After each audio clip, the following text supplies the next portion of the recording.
ನಮ್ಮ ಬಳಿ ಒಂದು ಚೆಂಡಿದೆ ಅಂತ ಅನ್ಕೊಳ್ಳೋಣ. ಈ ಚೆಂಡಿಗೆ ನಾವು ಬಣ್ಣ ಹಚ್ಚಬೇಕಾಗಿದೆ. ಬಣ್ಣ ಹಚ್ಚಕ್ಕಿಂತ ಮುಂಚೆ ನಮಗೆ ಒಂದು ಸಾಮಾನ್ಯವಾದ ಒಂದು ಪ್ರಶ್ನೆ ಬರುತ್ತೆ. ಅದೇನಪ್ಪಾ ಅಂದ್ರೆ, ಎಷ್ಟು ಬಣ್ಣ ಅಗತ್ಯ ಇದೆ ಈ ಚೆಂಡಿಗೆ ನಾವು ಬಣ್ಣ ಹಚ್ಚಬೇಕಾದ್ರೆ ಅಂತ ಹೇಳಿ. ಅಂಥದ್ದೇ ಒಂದು ಪ್ರಶ್ನೆ ನಮ್ಮ ಮುಂದೆ ಇದೆ. 7 ಸೆಂಟಿಮೀಟರ್ ತ್ರಿಜ್ಯವಿರುವ ಒಂದು ಚೆಂಡಿಗೆ ಬಣ್ಣ ಹಚ್ಚಬೇಕಾಗಿದೆ. ಪ್ರತಿ ಚದರ ಸೆಂಟಿಮೀಟರ್ಗೆ 2 ಮಿಲಿ ಬಣ್ಣ ಅಗತ್ಯವಿದ್ದರೆ ಚೆಂಡಿಗೆ ಬಣ್ಣ ಹಚ್ಚಲು ಬೇಕಾದ ಬಣ್ಣದ ಪ್ರಮಾಣವನ್ನು ಕಂಡುಹಿಡಿಯಿರಿ ಅಂತ. ಇಲ್ಲಿ ಚೆಂಡಿನ ಒಂದು ತ್ರಿಜ್ಯವನ್ನು ಕೊಟ್ಟಿದ್ದಾರೆ 7 ಸೆಂಟಿಮೀಟರ್ ಅಂತ, ಮತ್ತು ಪ್ರತಿ ಚದರ ಸೆಂಟಿಮೀಟರ್ಗೆ 2 ಮಿಲಿ ಬಣ್ಣದ ಅಗತ್ಯವಿದೆ ಅಂತ ಕೂಡ ಹೇಳಿದ್ದಾರೆ. ಕೊಟ್ಟಿರುವ ಮಾಹಿತಿಯ ಪ್ರಕಾರ ಚೆಂಡಿನ ತ್ರಿಜ್ಯ ಬಂದು r = 7 ಸೆಂಟಿಮೀಟರ್ ಅಂತ. ಅಂದ್ರೆ ಈ ಚೆಂಡಿನ ತ್ರಿಜ್ಯ ಎಲ್ಲಿರುತ್ತೆ? ಚೆಂಡಿನ ಒಂದು ಕೇಂದ್ರ ಬಿಂದುವಿನಿಂದ ಮೇಲ್ಮೈನ ಯಾವುದಾದರೂ ಒಂದು ಬಿಂದುವಿಗೆ ಇರುವ ಅಂತರವನ್ನ ನಾವು ತ್ರಿಜ್ಯ ಅಂತ ಕರೀತೇವೆ. r = 7 ಸೆಂಟಿಮೀಟರ್ ಅಂತ ಕರ್ಕೊಳ್ಳೋಣ. ನಾವು ಬಣ್ಣವನ್ನು ಎಲ್ಲಿ ಹಚ್ಚಬೇಕು ಅಂತ ಅನ್ಕೊಂಡಿದ್ದೇವೆ? ಈ ಚೆಂಡಿನ ಮೇಲ್ಭಾಗದಲ್ಲಿ ಹಚ್ಚಬೇಕು ಅಂತ ಅನ್ಕೊಂಡಿದ್ದೇವೆ. ಹಾಗಾಗಿ ನಾವು ಚೆಂಡಿನ ಮೇಲ್ಮೈ ವಿಸ್ತೀರ್ಣವನ್ನು ಮೊದಲಿಗೆ ಕಂಡುಕೊಳ್ಬೇಕು. ಮತ್ತು ನೀವು ಗಮನಿಸಬಹುದು, ಈ ಚೆಂಡು ಒಂದು ಗೋಳಾಕೃತಿಯಲ್ಲಿದೆ. ಚೆಂಡಿನ ಮೇಲ್ಮೈ ವಿಸ್ತೀರ್ಣವನ್ನು ಕಂಡುಹಿಡಿಬೇಕು ನಾವು ಅಂದ್ರೆ ಒಂದು ಗೋಳದ ಮೇಲ್ಮೈ ವಿಸ್ತೀರ್ಣವನ್ನು ಕಂಡುಕೊಳ್ಬೇಕು. ಆದ್ದರಿಂದ ಈ ವಿಡಿಯೋದಲ್ಲಿ ನಾವು ಗೋಳದ ಮೇಲ್ಮೈ ವಿಸ್ತೀರ್ಣದ ಸೂತ್ರ, ಅದರ ಅರ್ಥ ಮತ್ತು ಈ ಲೆಕ್ಕವನ್ನ ಹೇಗೆ ಬಿಡಿಸೋದು ಅಂತ ಕೂಡ ತಿಳ್ಕೊಳ್ಳೋಣ. ಗೋಳದ ಮೇಲ್ಮೈ ವಿಸ್ತೀರ್ಣದ ಸೂತ್ರ ಬಂದು 4 × π × r ನ ವರ್ಗ. ಯಾಕೆ ಇದು ಒಂದು ಗೋಳದ ವಿಸ್ತೀರ್ಣ ಬಂದು 4 × π × r ನ ವರ್ಗ ಆಗಿರ್ಬೇಕು ಅಂತ ಒಂದು ವಿಧಾನದಲ್ಲಿ ಅರ್ಥ ಮಾಡ್ಕೊಳ್ಳಿಕ್ಕೆ ಪ್ರಯತ್ನ ಪಡೋದಾದ್ರೆ, ಇದನ್ನ ನಾವು 4 × π × r ನ ವರ್ಗ ಅಂತ ಬರ್ಕೊಳ್ಬಹುದು. ನೀವಿಲ್ಲಿ ಗಮನಿಸಬಹುದು, ಇದು ಬಂದು ಒಂದು ವೃತ್ತದ ವಿಸ್ತೀರ್ಣಕ್ಕೆ ಸಮ ಆಗಿದೆ. π × r ನ ವರ್ಗ ಬಂದು ಒಂದು ವೃತ್ತ, ಅದರ ತ್ರಿಜ್ಯ r ಆಗಿದ್ರೆ ಅದರ ವಿಸ್ತೀರ್ಣ ಬಂದು π × r ನ ವರ್ಗ ಆಗಿರುತ್ತೆ. ಹಾಗಾಗಿ ಇಲ್ಲಿ ಏನ್ ಹೇಳಕ್ ಬರ್ತಿದೀವಿ ನಾವು ಅಂದ್ರೆ, ಒಂದು ಗೋಳದ ಮೇಲ್ಮೈ ವಿಸ್ತೀರ್ಣ 4 ವೃತ್ತಗಳ ವಿಸ್ತೀರ್ಣಕ್ಕೆ ಸಮ ಆಗಿರುತ್ತೆ ಅಂತ ಹೇಳಲಿಕ್ಕೆ ಬರ್ತಿದ್ದೇವೆ. ನೆನಪಿರ್ಲಿ, ಈ ವೃತ್ತಗಳ ತ್ರಿಜ್ಯ ಬಂದು r ಯೂನಿಟ್ಸೇ ಆಗಿರಬೇಕು.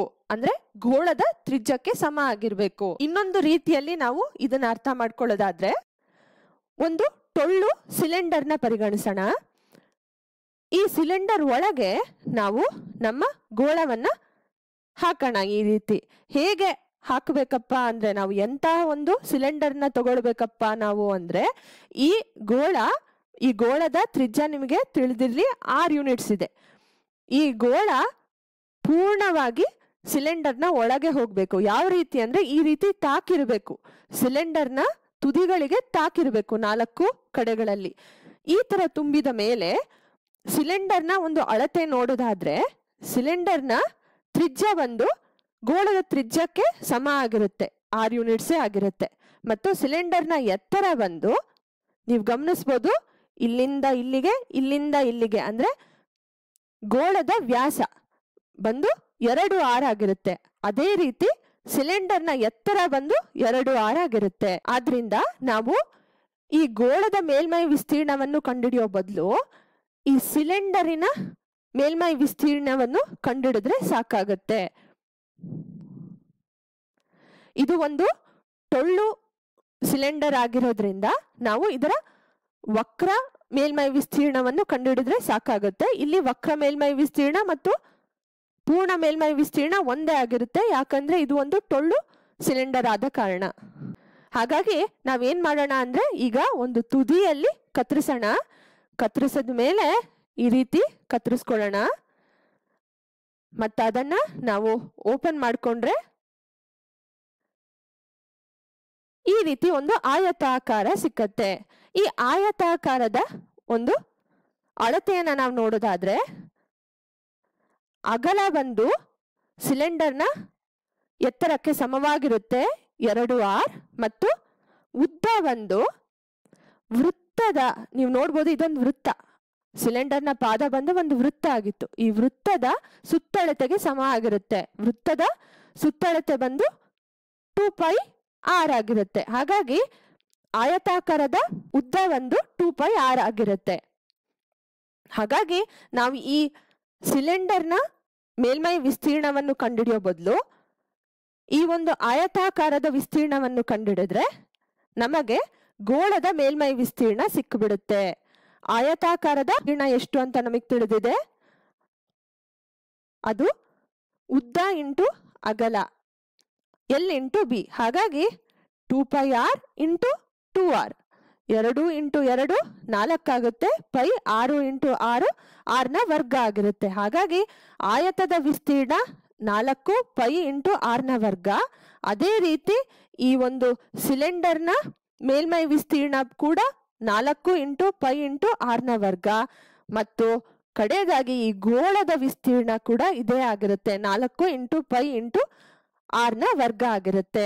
ಆದ್ರಿಂದ ಗೋಳದ ಮೇಲ್ಮೈ ವಿಸ್ತೀರ್ಣ ಬಂದು 4 ಇಂಟು ಪೈ ಇಂಟು r ನ ವರ್ಗ. ಇದನ್ನ ನಾವು 2 ರೀತಿಯಲ್ಲಿ ಅರ್ಥ ಮಾಡ್ಕೊಂಡಿದ್ದೇವೆ. ಈಗ ಈ ಲೆಕ್ಕದ ಪ್ರಕಾರ ತ್ರಿಜ್ಯ ಬಂದು 7 ಸೆಂಟಿಮೀಟರ್ ಅಂತ ಆದೇಶ ಮಾಡ್ಕೊಳ್ಳೋಣ. 4 ಇಂಟು 22 ಡಿವೈಡೆಡ್ ಬೈ 7 ಇಂಟು ತ್ರಿಜ್ಯ ಬಂದು 7 ಸೆಂಟಿಮೀಟರ್ ಅಂತ ಕೊಟ್ಟಿದ್ದಾರೆ. ಹಾಗಾಗಿ 7 ಸೆಂಟಿಮೀಟರ್ ಇಂಟು 7 ಸೆಂಟಿಮೀಟರ್ ಇದನ್ನ 2 ಸತಿ ಗುಣಿಸ್ಕೊಳ್ಬೇಕು. ಯಾಕೆ ಅಂದ್ರೆ ಇದು r ನ ವರ್ಗ. ಹಾಗಾಗಿ 7 ಸೆಂಟಿಮೀಟರ್ ಇಂಟು 7 ಸೆಂಟಿಮೀಟರ್ ಅಂತ ಬರ್ಕೊಂಡಿದ್ದೇವೆ. ಈಗ 7ನ್ನ 7ರಿಂದ ರದ್ದು ಮಾಡ್ಕೊಳ್ಳೋಣ. 4 ಇಂಟು 22 ಬಂದು 88 ಸೆಂಟಿಮೀಟರ್ ಇಂಟು 7 ಸೆಂಟಿಮೀಟರ್. ಈಗ ಇದನ್ನ ಗುಣಿಸ್ಕೊಳ್ಳೋಣ. 7 ಎಂಟ್ಲಿ 56, 5 ದಶಕ. 7 ಎಂಟ್ಲಿ 56 ಪ್ಲಸ್ 5 61. ಹಾಗಾಗಿ ಕೊಟ್ಟಿರುವ ಒಂದು ಚೆಂಡಿನ ಮೇಲ್ಮೈ ವಿಸ್ತೀರ್ಣ ಬಂದು 616 ಸೆಂಟಿಮೀಟರ್ ಇಂಟು ಸೆಂಟಿಮೀಟರ್, ಸೆಂಟಿಮೀಟರ್ನ ವರ್ಗ ಅಥವಾ ಚದರ ಸೆಂಟಿಮೀಟರ್. ನಾವು ಮತ್ತೆ ಪ್ರಶ್ನೆ ಕಡೆ ಗಮನ ಹರಿಸೋದಾದ್ರೆ, ಒಟ್ಟು ಎಷ್ಟು ಬಣ್ಣ ಬೇಕು ಚೆಂಡಿಗೆ ಬಣ್ಣ ಹಚ್ಚಕ್ಕೆ ಅಂತ ಕೇಳಿದ್ದಾರೆ. ಹಾಗಾಗಿ ಒಟ್ಟು ಬಣ್ಣದ ಪ್ರಮಾಣ ಬಂದು ಈ ಚೆಂಡಿನ ಮೇಲ್ಮೈ ವಿಸ್ತೀರ್ಣ ಅಂದ್ರೆ 616 ಚದರ ಸೆಂಟಿಮೀಟರ್ ಇಂಟು ಪ್ರತಿ ಚದರ ಸೆಂಟಿಮೀಟರ್ಗೆ 2 ಮಿಲಿ ಬಣ್ಣ ಅಗತ್ಯ ಇದೆ ಅಂತ ಹೇಳಿದ್ದಾರೆ. ಹಾಗಾಗಿ ಇಂಟು 2 ಮಿಲಿ ಪ್ರತಿ ಚದರ ಸೆಂಟಿಮೀಟರಿಗೆ. ಹಾಗಾಗಿ 616ನ್ನ 2ರಿಂದ ಗುಣಿಸ್ಕೊಳ್ಳೋಣ. ಆಗ ನಮಗೆ 1232 ಮಿಲಿ ಸಿಕ್ಕತ್ತೆ. ಆದ್ರಿಂದ ಕೊಟ್ಟಿರುವ ಚೆಂಡಿಗೆ ಬಣ್ಣ ಹಚ್ಚಲು 1232 ಮಿಲಿ ಬಣ್ಣದ ಅಗತ್ಯವಿರುತ್ತೆ. ಮುಂಬರುವ ನಿಮ್ಮ ಕರಕುಶಲ ತರಗತಿಗಳಲ್ಲಿ ಈ ರೀತಿಯ ಒಂದು ಸಂದರ್ಭ ಏರ್ಪಟ್ರೆ ನೀವು ಗೋಳದ ಮೇಲ್ಮೈ ವಿಸ್ತೀರ್ಣದ ಬಗ್ಗೆ ಮೆಲುಕು ಹಾಕ್ತೀರಾ ಅಂತ ಭಾವಿಸ್ತಿದ್ದೇನೆ.